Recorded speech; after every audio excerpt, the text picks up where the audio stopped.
Guys, come over here. What room is this? This is literally another lounge area with a bunch of snacks and a huge TV. And if you're feeling tired, you get your own private bedroom. Dude, what? This is like a hotel. And last but not least, the bathroom. Tariq, shut your mouth right now. Shut it.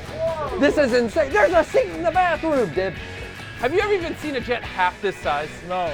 Never. What do we talk about while on our private jet? Well, I'll tell you, last year I sold the Smitherman's account. geez. Oh wait. I just realized I'm taking off backwards. I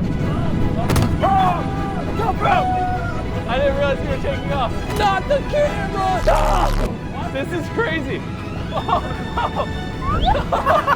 Bro flew! Oh my god. I can just roll back. Oh, turbulent. All right, I'm going to sit down. This might be the best bathroom yet. This is the toilet. On the toilet, you can watch TV. Hey Nolan, I hope you feel comfortable in the bathroom. What's going on? I'm so confused. No. No. He's never getting out. Oh, wow. What? I have steak, mashed potatoes, that's and lovely. veggies, and you guys inspired me a little bit, so I brought some pizza.